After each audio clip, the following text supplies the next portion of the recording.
Britain में 4 जुलाई को प्रधानमंत्री पद के लिए वोटिंग हुई थी और काउंटिंग के शुरुआती रुझानों को देखते हुए कंजर्वेटिव पार्टी के नेता और निवर्तमान प्रधानमंत्री ऋषि सुनक ने अपनी हार मान ली है। अभी काउंटिंग जारी है।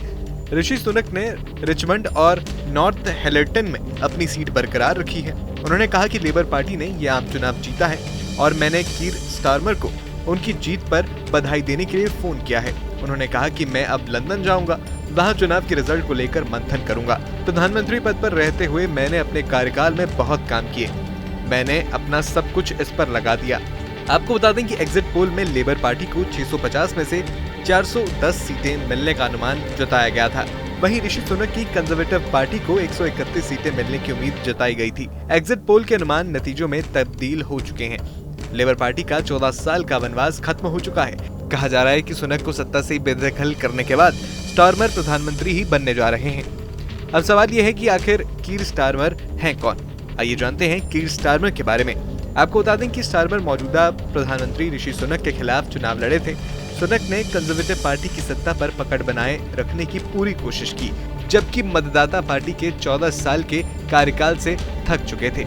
अप्रैल 2020 में वामपंथी जेरेमी कार्बिन से नेता के रूप में पदभार संभालने के बाद से स्टारमर को अपनी पार्टी को राजनीतिक केंद्र की ओर ले जाने और अपने रैंकों के भीतर यहूदी विरोधी भावना को खत्म करने के लिए प्रशंसा मिली है। उनके समर्थक उन्हें एक व्यवहारिक और विश्वसनीय नेता के रूप में देखते हैं, जो ब्रिटेन को उसकी आर्थिक मंदी से बाहर निकालने के लिए पूरी तरह से सक्षम है। साल 1963 में सरे में एक मजदूर वर्ग के परिवार में जन्मे स्टारमर की परवरिश उनके परिवार ने बड़ी कठिनाइयों से की है। उनके पिता टूल मेकर थे। स्टारमर की उनसे ज्यादा नहीं बनती थी, जबकि उनकी मां नर्स थी, जो एक पुरानी बीमारी से जूझ रही थी। स्टारमर का नाम उनके समाजवादी माता पिता ने लेबर पार्टी के संस्थापक कीर हार्डी को श्रद्धांजलि देने के रूप में चुना था। राजनीति में स्टारमर का प्रवेश देर से हुआ। वो 52 साल की उम्र में 2015 में होलबोर्न और सेंट पेनक्रॉस के लिए संसद सदस्य के रूप में चुने गए। एक कुशल वकील के रूप में उनकी प्रतिष्ठा ने उनके राजनीतिक उत्थान का मार्ग प्रदर्शित किया। वे जल्द ही बड़े पदों पर आसीन हो गए और पूर्व लेबर नेता जेरेमी कार्बिन की साथ ब्रेक्जिट सचिव के रूप में कार्य किया। इस चुनाव में स्टारमर ने ब्रिटेन की जनता के लिए कुछ खास वादा भी किया है।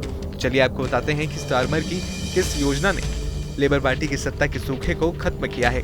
स्टारमर आवास क्षेत्र में अमूलचूल परिवर्तन करना चाहते हैं। स्टारमर का लक्ष्य घर खरीदने में बढ़ावा देने का है। इसके लिए स्टारमर एक ऐसा योजना लेकर आए हैं जो नए आवास विकास को प्राथमिकता प्रदान करती है। साथ ही 1.5 मिलियन नए घर बनाने के लिए नियोजन कानूनों में सुधार का वादा भी किया गया है। शिक्षा भी उनकी प्राथमिकता में शामिल है। स्टारमर ने 6500 शिक्षकों की भर्ती करने तथा निजी स्कूलों के लिए टैक्स में छूट समाप्त करके उनके वेतन का वित्त पोषण करने का वादा किया है। आपको हमारा ये वीडियो कैसा लगा हमें कमेंट बॉक्स में जरूर बताएं। देश दुनिया की तमाम और यूपी उत्तराखंड की हर छोटी बड़ी खबरों के लिए न्यूज़ स्टेट चैनल को सब्सक्राइब करना न भूलें।